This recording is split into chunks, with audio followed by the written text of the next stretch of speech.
Thank you everyone for being here with us today.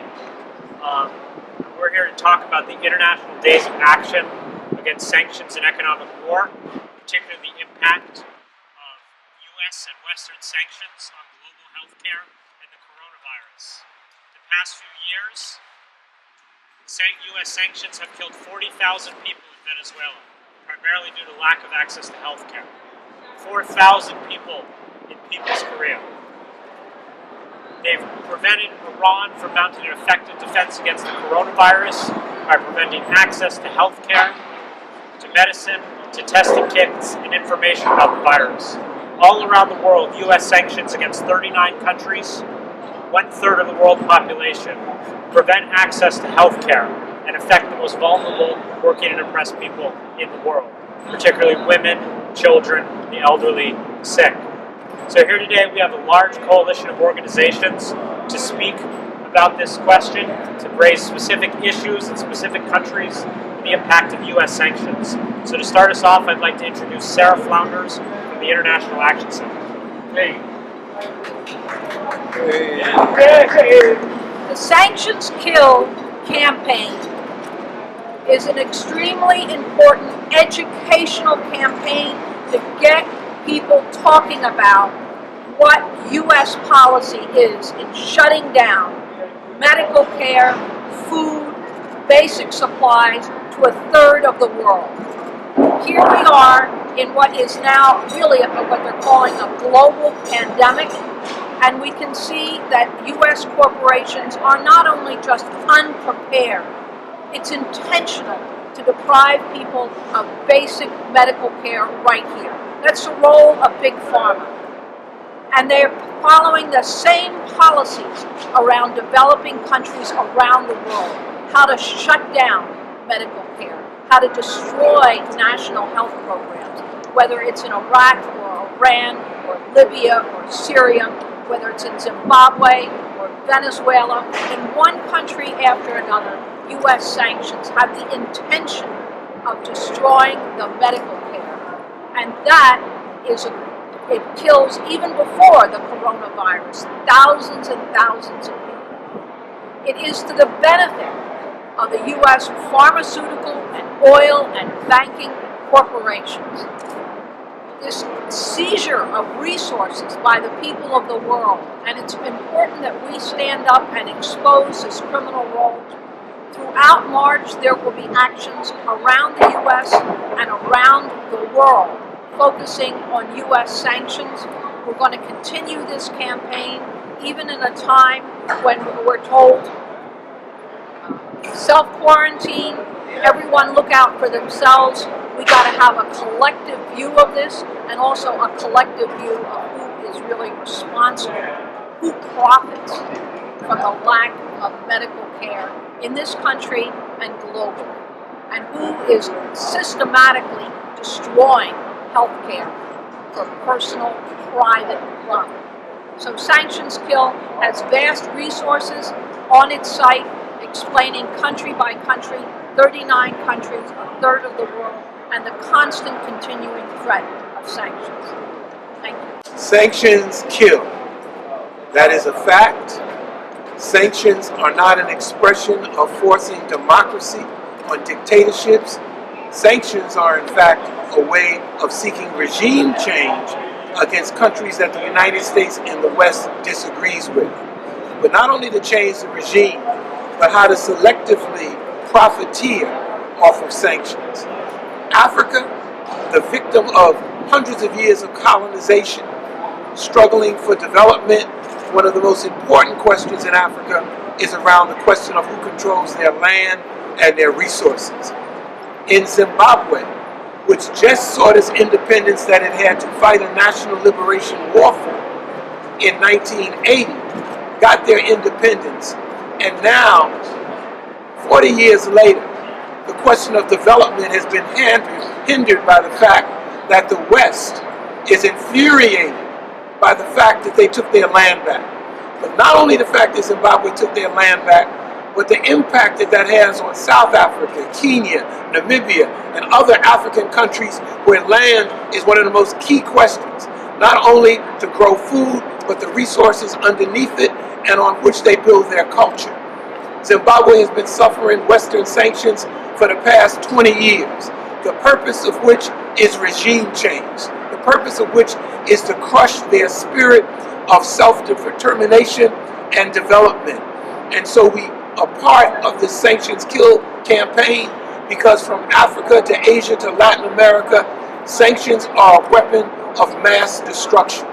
It is a weapon to demoralize, cripple, and destroy regimes that are seeking development.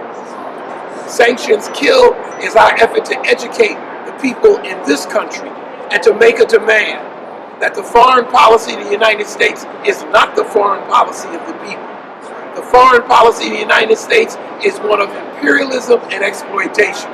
So as we head into this election year and we see people scrambling on who's going to be president, the question whether it's Bernie or Biden, the question is what's their position on sanctions? That's the real question.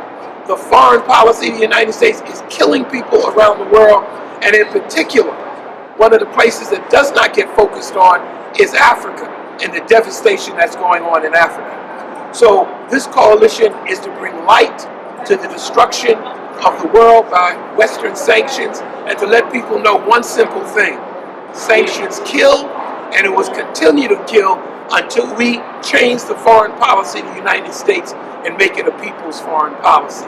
Sanctions kill, lift the sanctions off Zimbabwe. Yes, sanctions affected DPRK, the most vulnerable minority, the young and the aged people. However, the DPRK people working harder and harder.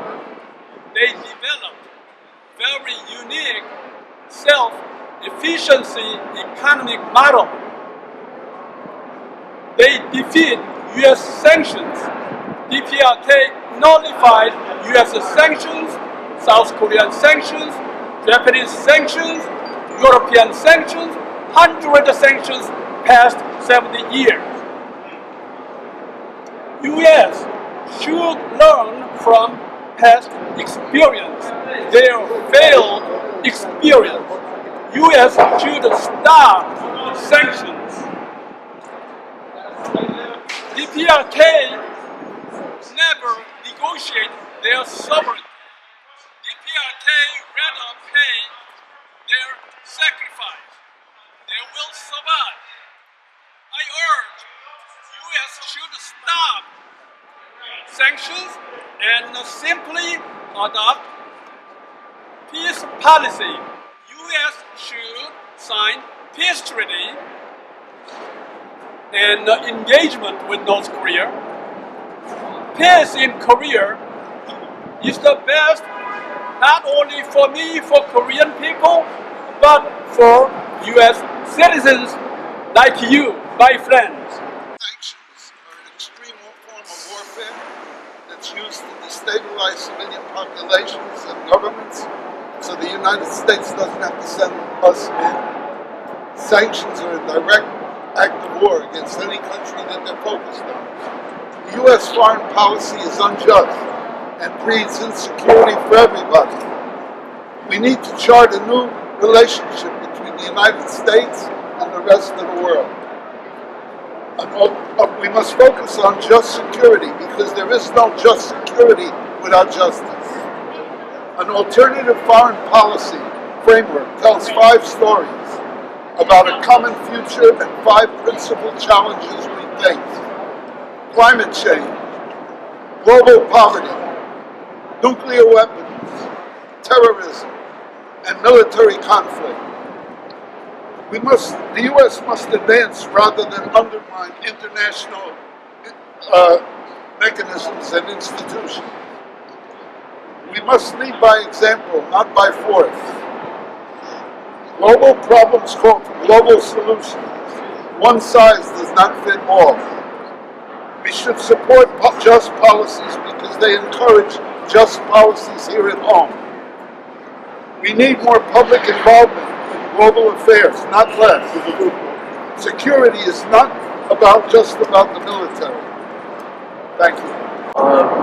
I've been active in the Haitian struggle for a long, long time, and I know the crimes and injustices that have been perpetuated on Haiti because of U.S. sanctions.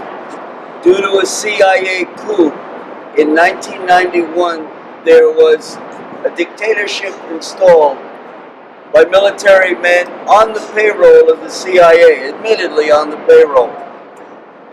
There was an embargo and a naval encirclement of that country. And the embargo, sanctions, completely distorted the economy of Haiti.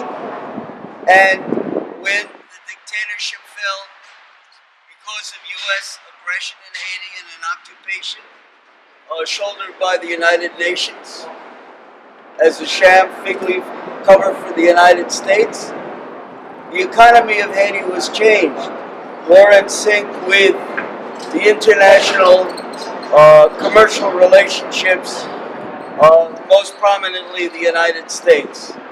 The valued pig population was wiped out, and more than that even, the sanctions involved a racist military encirclement of Haiti, which prevented refugees from fleeing the CIA dictatorship and coming to the United States, where they should have received political asylum. So we see the sanctions as a political tool of imperialism, not a way to implement democratic change, but regime change and the World Bank agenda, which was imposed on Haiti because of sanctions and UN-US occupation. More recently in Venezuela, I saw in the protests that in support of the occupiers, the protectors of the Venezuelan embassy, the role of US imperialism leveraged by inhuman sanctions against a democratically elected regime. And we saw regime change in the embassy.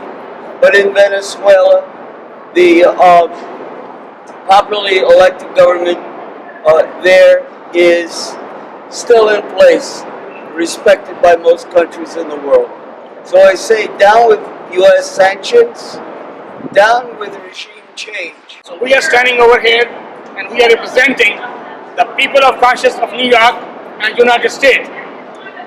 That we want to ask everybody to learn that how our government going against the people's government, elected government, and anybody who opposes them, their capital society, which is sucking the whole humanity from this world. 14th of March, we will be here at this press conference is only to let everybody know, please come 1 p.m., 40 Wall Street, it's downtown Manhattan, and join us and tell the whole world we are standing for the people who love the peace. We are standing against the war. We are standing against the people who are struggling in this country as a Muslim, as an immigrant, and as a workers. Good morning, everyone. I'm here today to represent the International League of People's Struggle, an international anti-imperialist and democratic alliance made up of over 300 organizations all over the world, representing different fights against imperialism and those representing struggles for self-determination. We're here today to call for the immediate removal of all U.S. sanctions from Iran to Zimbabwe, because it is our duty to expose sanctions as U.S. imperialism's weapon against the people.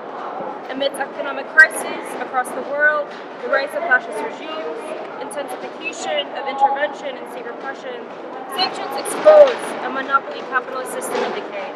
Empires desperate to clutch onto any economic power it has left. And we are here today to not only point to empire's desperate attempts at power, but to highlight that amidst these crises, mass movements of people all over the world are ready to go to war, have been going to war for their liberation and self-determination. We are here to say that no amount of false propaganda can stop mass movements of the most exploited and oppressed, of workers, of peasants, of indigenous people, of youth, of women, and many others under working class leadership. And it is our duty to amplify these voices. The people who live in the U.S. have a special responsibility to oppose the crimes of this empire, to declare that our position is against the empire which threatens the future of this planet. What the coronavirus outbreak exposes, for example, is how sanctions have lethally hindered the response of countries such as Iran, leading to a death count of hundreds and exposing that sanctions are a direct attack on a country's self-determination and ability to answer the needs of its people. I want to thank everyone for coming out today. Once again, the New York City rally to end U.S. economic sanctions and economic war will take place this Saturday, March 14th at 1 p.m. right here in front of the Trump building on Wall Street, at 40 Wall Street. It's part of International Days of Action against U.S.-imposed sanctions and economic war, taking place March 13th to 15th. That's this Friday through Sunday. People can find out more information about the campaign and more information about sanctions in general at SanctionsKill.org. And we want to again thank everyone for coming out today and hope to see you all on Saturday.